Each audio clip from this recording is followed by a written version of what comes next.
السلام علیکم ورحمۃ اللہ وبرکاتہ۔ ناظرین، آج ہم ایک نئی ویب سیریز اسٹارٹ کرنے جا رہے ہیں جس کا تعلق محرم شریف سے ہے۔ محرم شریف اسلامی سال کا پہلا منتھ ہے۔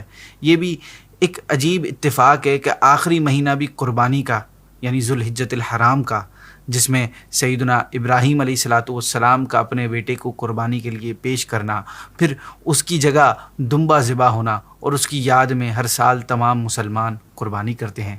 پھر 18 ذوالحجہ مسلمانوں کے تیسرے خلیفہ عثمان غنی رضی اللہ تعالیٰ عنہ کی انتہائی مظلومانہ شہادت، اور پہلی محرم مسلمانوں کے دوسرے خلیفہ فاروق اعظم رضی اللہ تعالیٰ عنہ کی شہادت، اور 10 محرم مسلمانوں کے چوتھے خلیفہ مولا علی کرم اللہ تعالیٰ وجہ الکریم کے شہزادے پیارے آقا صلی اللہ تعالیٰ علیہ وسلم کے نواسے امام حسین رضی اللہ تعالیٰ عنہ کا گھر والوں سمیت اسلام کے لیے گھر لوٹانا۔ گویا اسلامی سال کا پہلا مہینہ بھی قربانی اور آخری مہینہ بھی قربانی کا ہے۔ 1400 سال سے زیادہ کا عرصہ گزر گیا، لیکن اس کے باوجود بھی شہادت امام حسین کا ذکر آج بھی زندہ ہے۔ اس کی شہرت اور تذکروں میں آج تک کمی نہیں آئی ہے۔ یہ پھیلتا ہی جا رہا ہے، بڑھتا ہی جا رہا ہے، یہاں تک کہ حسینیت ہر طبقے میں حق اور یزیدیت ہر طبقے میں فتنہ و فساد کی علامت بن گئی ہے، یعنی یہ ایک نشانی بن گئی ہے۔ اہل محبت مسلمان ہر سال محرم الحرام کے مہینے میں مختلف انداز سے اس واقعے کی یاد تازہ کرتے ہیں۔ صحابہ کرام اور اہل بیت سے اپنے اپنے انداز میں محبت کا اظہار کرتے ہیں۔ شہادت امام حسین کا واقعہ ہم ہر سال سنتے ہیں اور ان کی بہادری کے تذکرے بھی کرتے ہیں۔ اہل بیت کے دیوانے ان کی قربانیاں سن کر ان کے دین اسلام کی عظیم خدمت کو یاد کرتے ہیں۔ اس ویب سیریز میں ہم شہادت امام حسین کے بعد پیش آنے والے واقعات اور کربلا سے متعلق واقعات بتائیں گے۔ آج کی ایپیسوڈ سٹارٹ کرتے ہیں۔ نبی کریم صلی اللہ تعالیٰ علیہ وسلم سے جس کو بھی تھوڑی سی بھی محبت اور نسبت ہو جاتی ہے، اس کی قدر و منزلت یعنی اس کی امپورٹنس بہت زیادہ بڑھ جاتی ہے۔ پیارے آقا صلی اللہ علیہ وسلم کے ساتھ اگر کسی کو صرف اتنی سی نسبت حاصل ہو کہ وہ ان کے مبارک شہر یعنی سٹی مدینہ میں رہنے والا ہے، تو اس کے بارے میں حدیث شریف میں ہے کہ جس نے اہل مدینہ کو ظلماً ڈرایا، اللہ پاک اس پر خوف ڈالے گا اور اس پر اللہ پاک کی اور ملائکہ کی اور سب لوگوں کی لعنت۔ اور ترمذی کی حدیث ہے کہ حضور صلی اللہ تعالیٰ علیہ وسلم نے ارشاد فرمایا کہ جس نے عربوں سے بغض رکھا اس کو میری شفاعت سے حصہ نہیں ملے گا۔ اتنا سا تعلق کہ ایک شخص عرب کا رہنے والا ہے، اسے صرف یہ چیز اتنے بڑے مرتبے پر پہنچا دیتی ہے کہ اس سے خیانت کرنے والا حضور صلی اللہ علیہ وسلم کی شفاعت و محبت سے محروم ہو جاتا ہے۔ تو جس حسین کو پیارے آقا صلی اللہ علیہ وسلم کا بہت زیادہ قرب ملا، نبی پاک نے ان کی محبت کو اپنی محبت کہا، انہیں اپنا پھول کہا، ان کی شان و قدر و منزلت کس قدر زیادہ ہوگی۔ ایک اور موقع پر نبی پاک صلی اللہ علیہ وسلم نے امام حسن اور امام حسین کا ہاتھ پکڑ کر فرمایا کہ جس شخص نے مجھ سے محبت رکھی اور ان دونوں سے اور ان کے والد اور والدہ سے محبت رکھی، وہ میرے ساتھ جنت میں ہوگا۔ تو اہل بیت کے فضائل بکثرت ہیں، اور یہ بھی انہی آل رسول کی شان ہے کہ باطل کے آگے سر کٹوا دیا لیکن سر جھکایا نہیں۔ امام علی مقام امام حسین رضی اللہ تعالیٰ عنہ کی ذات اب رہتی دنیا تک کے لیے ایک پہچان بن چکی ہے۔ امام علی مقام امام حسین رضی اللہ تعالیٰ عنہ کی شہادت کے بعد بہت سے ڈیفرنٹ اور اسٹرینج واقعات دیکھے گئے۔ ام المؤمنین حضرت ام سلمہ رضی اللہ تعالیٰ عنہ نے فرمایا کہ میں نے نبی کریم صلی اللہ علیہ وسلم کی وفات کے بعد سے آج تک کبھی جنوں یعنی جو جن ہوتے ہیں انہیں غم میں روتا ہوا نہیں سنا تھا، مگر آج سنا تو میں نے جان لیا کہ میرا بیٹا حسین شہید ہو گیا ہے۔ میں نے اپنی خادمہ کو باہر بھیجا کہ معلوم کریں، تو پتہ چلا کہ حضرت امام علی مقام شہید ہو گئے۔ پھر آپ نے امام علی مقام کی شہادت کے غم میں جو جنات تھے انہوں نے جو اشعار بولے تھے آپ نے وہ بتائے، جن کا ترجمہ یہ ہے کہ ہو سکے جتنا رو لے تو اے چشم، کون روئے گا پھر شہیدوں کو، پاس ظالم کے کھینچ کر لائی موت ان بے کسوں غریبوں کو۔ اس ظلم اور سنگ دلی پر زمین کانپ اٹھی، عرش الہی تھر تھرا گیا، زمین و آسمان خون کے آنسو روئے اور جن و انس میں صفِ ماتم بچھ گئی۔ خاص طور پر اس ظلم و ستم سے اللہ پاک کے رسول صلی اللہ علیہ وسلم کو کتنا رنج پہنچا ہوگا۔ قلب مصطفیٰ کو جو صدمہ ہوا ہوگا وہ اندازہ اور قیاس سے باہر ہے، امیجنیشن سے باہر ہے۔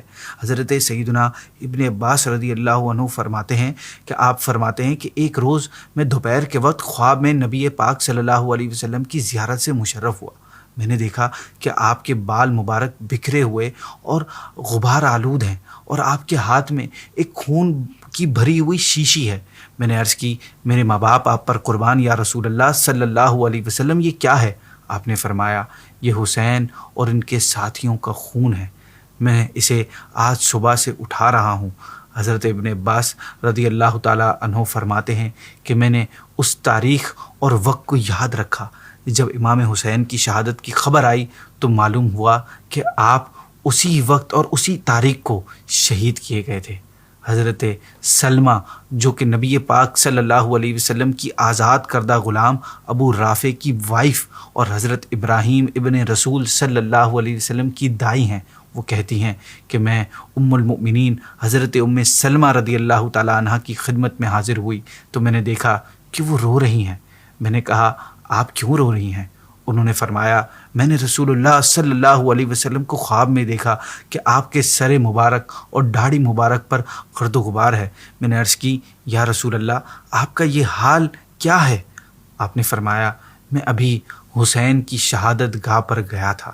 ناظرین، امام حسین رضی اللہ تعالیٰ عنہ کی شہادت کے بعد ان کے جسم مبارک کی بے حرمتی کرنے والوں میں سے ایک شخص اخبش حضرمی تھا جو گھوڑا لے کر اپنے ناپاک ارادے سے آگے بڑھا تھا۔ اس کے بعد ہی اچانک قدرت الہی سے نامعلوم سمت سے، مطلب کسی بھی اچانک سے کسی جانب سے اسے ایک تیر آ کر سیدھا اس کے دل میں لگا تھا اور یہ بد نصیب اسی میدان کربلا میں مر کر اپنے انجام کو پہنچ گیا تھا۔ آپ رضی اللہ عنہ کی شہادت اور آپ کی لاش مبارک کی بے حرمتی کے بعد یزیدی لٹیروں نے اہل بیت کا سارا سامان چھین لیا۔ اس وقت ان میں عابد بیمار حضرت امام زین العابدین رضی اللہ تعالیٰ عنہ باقی تھے۔ جب شمر کی نظر ان پر پڑی تو اس نے اپنے سپاہیوں سے کہا کہ ان کو کیوں باقی رکھا ہے، ان کو بھی قتل کر دو۔ تو ان میں سے ایک شخص حمید بن مسلم کے دل میں اللہ پاک نے رحم ڈال دیا۔ اس نے کہا یہ بیمار اور عمر میں چھوٹا ہے لہٰذا اس کو قتل مت کرو۔ اس کے بعد ابن سعد نے تمام شہداء کے سر کاٹنے کا حکم دیا اور یہ سر حضرت امام علی مقام کے سر کے ساتھ ابن زیاد کے پاس بھجوا دی ہے۔ یہ لوگ ان سروں کو نیزوں پر لٹکا کر ابن زیاد کے پاس لے گئے۔ خود ابن سعد اس روز کربلا میں رک گیا اور 11 محرم کی صبح اپنی فوج کے تمام مرے ہوئے کو جمع کیا اور ان پر نماز جنازہ پڑھی اور دفن کر دیا، مگر شہداء رائے حق کے جسموں کو ایسے ہی بغیر کفن کے پڑے رہنے دیا۔ بقیہ قافلے والوں کو قیدی بنا کر کوفہ روانہ کر دیا۔ سر وہ ہے جو کٹے اسلام کی خدمت کے لیے، آبرو وہ جو گھمے دین کی عظمت کے لیے، جو کہ آغوش پیمبر میں پھلا پھولا تھا، کربلا میں وہ کٹا دین کی حفاظت کے لیے۔ استقامت پہ فدا ہیں تیرے اے دست حسین، نہ گیا ہاتھ میں بے دین کی بیعت کے لیے۔